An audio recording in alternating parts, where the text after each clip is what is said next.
Pagi yang cerah. Zahra mempersiapkan diri ke perusahaan tempat dia bekerja. Tidak lupa dia memasukkan payung untuk berjaga-jaga saat hujan turun. Neisa Az-Zahra Malika, dia adalah anak tunggal dari keluarga yang taat beragama. Orang tuanya telah meninggal 9 tahun yang lalu, dan sekarang dia hidup sendiri. Zahra bekerja sebagai sekretaris kedua di perusahaan terbesar di Jakarta. Zahra tiba di perusahaan. Dia tersenyum manis melewati resepsionis. Dia mengeluarkan kartu akses yang otomatis untuk membuka pintu. Dik-dik, tiba-tiba jantung Zahra berdegup sangat kencang saat melihat atasannya berjalan menuju lift khusus CL.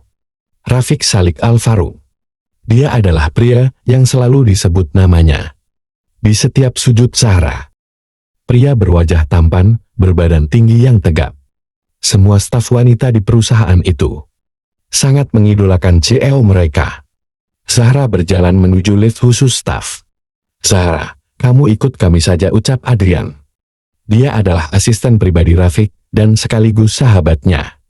"Terima kasih Pak Adrian. Saya antri di sini saja," jawab Zahra dengan senyum manis yang selalu dia tampilkan. "Ntar kopi buat Pak Rafiq telat loh." "Kalau kamu nunggu lift yang itu," ucap Adrian yang tertawa. Zahra adalah sekretaris kedua Rafiq. Di perusahaan itu mempunyai 2 sekretaris. Sekretaris yang pertama adalah Nia. Dia menangani kegiatan perusahaan dari luar. Dan sekretaris kedua yaitu Zahra, yang menangani semua berkas di dalam perusahaan. Termasuk kebutuhan Rafiq disediakan oleh Zahra. Tapi tidak berarti hubungan mereka akrab. Hanya sebatas atasan dan bawahan saja. Dengan segan Zahra menuju lift khusus CL. Dia berjalan dengan menunduk. Tak berani melihat Rafiq yang dari tadi hanya diam. Sifatnya memang sangat dingin. Adrian menekan tombol angka 23, lantai khusus CL. Hening, tak ada suara. Sepertinya mereka sibuk dengan pikirannya masing-masing. Zahra memang tak menunggu Rafiq menyapanya. Dan hal itu sudah pasti tidak akan terjadi. 2 tahun bekerja dengan Rafiq. Zahra sudah mengetahui sifat atasannya tersebut. Tapi tetap saja di balik sifat dan sikap dingin yang selalu ditunjukkan Rafiq, ada wanita yang selalu berdoa agar dia berjodoh dengan Rafiq. Tak ada alasan mengapa Zahra sangat mencintai atasannya itu. Sampai-sampai Zahra selalu melantunkan doa mahabbat dan menitipkan Rafiq pada Allah agar menjadi jodohnya. Ding, pintu lift terbuka. Mereka pergi ke tempatnya masing-masing. Tok, tok, tok, masuk. Suara dingin Rafiq memecah kesunyian. Zahra masuk membawa secangkir kopi, rutinitas di kala pagi. "Silahkan Pak," ucap Zahra dengan meletakkan cangkir kopi itu di atas meja Rafiq. "Besok kamu gantikannya ke Turki." "Maksud Pak Rafiq?" tanya Zahra dengan wajah yang bingung. "Apa perlu saya mengulang ucapan saya?" Tatapan Rafiq masih saja tertuju pada secarik surat yang ada di tangannya. "Maaf Pak, tapi kan yang ditugaskan ke Turki itu Niye." Belum selesai ucapan Zahra, dia tiba-tiba mengingat sesuatu. Semalam Nia memberi kabar bahwa dia tidak bisa ke Turki karena sedang sakit. Refleks Zahra menepuk kepalanya yang tertutup hin panjang. "Udah paham," ucap Rafiq, memecah lamunan Zahra karena belum mendapat jawaban dari sekretarisnya itu. Akhirnya Rafiq yang penasaran mendongakkan wajah melihat Zahra yang masih mematung di hadapannya. Melihat wajah yang putih dengan baju terusan warna hitam serupa dengan himar yang dikenakan Zahra. Rafiq menatap intens wajah Zahra. Pandangan mereka melekat. "Kamu boleh keluar," ucapnya sambil menunduk. Rafiq menyuruh sekretarisnya kembali. Zahra bersiap-siap menuju airport. Ini adalah pengalaman pertama kali Zahra keluar negeri. Semalaman Zahra tak bisa tidur, memikirkan perjalanan yang akan ditempuhnya. Sesampainya di airport dia bertemu dengan Adrian.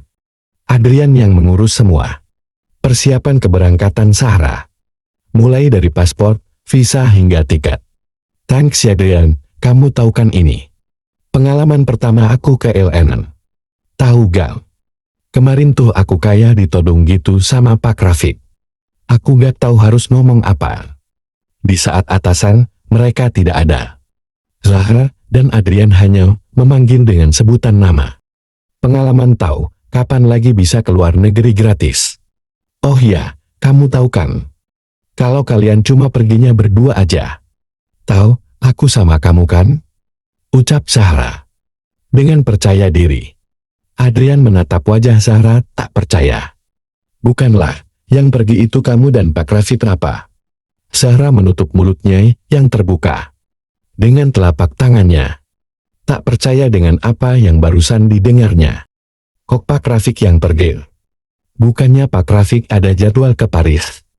Udah dibatalin karena pihak sana melanggar kontrak. Panjang umur, orangnya datang. Sesosok pria dengan jas hitam yang melekat di tubuhnya menambah kadar ketampanannya. Mata indah, hidung mancung. Membuat pria itu nyaris sempurna di segala aspek. Wajah datar berjalan menuju Adrian dan Zahra. Seketika membuat jantung Zahra ingin meledak karena gugup. Langkah itu semakin dekat.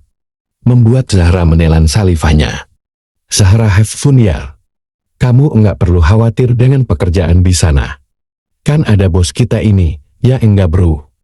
Tak ada tanggapan dari Rafiq membuat Zahra semakin gugup. Sebentar lagi pesawat take off. Rafiq dan Zahra duduk berdampingan di kelas bisnis. Kamu pernah Turki? Melihat Zahra yang gugup, membuat Rafiq akhirnya bertanya. Untuk mengalihkan pikiran wanita itu. Yang entah apa yang dia pikir. Ini kali pertama saya keluar negeri Pak. Ucap Zahra yang memaksakan senyumnya. Kita akan di pesawat 12 jam, kalau kamu kedinginan bisa undur IC-nya. 7 jam telah berlalu. Zahra sudah tak bisa menahan kantuknya. Dan akhirnya dia tertidur. Karena semalam Zahra hampir tidak tidur. Akhirnya dia tidur dengan sangat lelap. Kepala Zahra berada di pundak Rafiq. Tapi pria itu sama sekali tidak menghiraukannya. Tak lama kemudian Rafiq pun menyusul Zahra tidur. Ketika pesawat akan mendarat, landing announcement membangunkan mereka dari tidur panjangnya. Rafiq membuka matanya perlahan. Melihat kepala Zahra yang semakin terangkat dari bahunya. Membuat Rafiq menutup kembali matanya. Karena tak ingin membuat sekretarisnya itu malu. Akhirnya Zahra kembali dari kesadarannya. Astagfirullah, ya Allah ini. Kepala kok bisa nyandar gumam Zahra. Yang menyesali perbuatannya. Pak Rafiq bangun Pak, kita udah sampai. Rafiq pun membuka matanya perlahan. Seakan baru terbangun. Padahal dia mendengar perkataan Zahra tadi. Setibanya di Hotel Elite World Grand Istanbul Kucukyali. Mereka disambut oleh pelayanan hotel yang sangat baik. Zahra memberikan barang bawaannya kepada pelayan hotel. Dan sedangkan Rafiq menuju resepsionis untuk check-in. Rafiq sendiri yang turun tangan. Karena tahu bahwa sekretarisnya ini belum punya pengalaman sama sekali. Zahra ini kunci kamar kamu. Kita berada di lantai kamar yang sama. Besok jam 7 pagi kamu sudah harus siap. Karena kita akan bertemu Clint. Malam ini kamu istirahat saja, tidak perlu menghubungi saya. Oh ya, kalau kamu makan malam, tidak perlu mengajak saya, jelas Rafiq. Dengan wajahnya yang datar. Dan hanya dibalas anggukan oleh Zahra. Zahra membuka kamarnya. Masya Allah, cantik banget. Sambil merebahkan tubuhnya di kasur yang empuk. Seakan melepas semua kepenatan selama di atas pesawat. Di sisi lain Rafiq sedang sibuk menelepon seorang wanita. Dia adalah Sarah, wanita yang dicintai Rafiq. Waktu sudah menunjukkan pukul 3 dini hari. Zahra bangun untuk mengerjakan sholat malam. Setelah sholat tidak lupa dia kembali melantunkan doa mahabbah. Bismillahirrahmanirrahim, Allahumma ini as'aluka bihaibati adhamatika wa bisatwati afalal galbi Rafiq Salik al-Faruq wa antulgi mahabbata wal mawadata fi galbi wa athafihai. Alayya bifadlika ya karim, wahai zat yang maha membolak-balikkan hati, kutitipkan hati Rafiq padamu ya Rab, agar engkau condongkan hatinya hanya untukku, aku percaya, tidak ada yang tidak mungkin, jika engkau berkendak, luluhkanlah hati Rafiq. Hanya untukku ya Rab, engkau maha pemilik hati setiap manusia. Setelah melantunkan doa mahabbah, kemudian dia melanjutkan doa untuk orang tuanya, dan doa keselamatan dunia dan akhirat. Setelah itu, Zahra berdiri dan duduk di dekat jendela, dan memandangi langit Istanbul yang indah. Bersambung.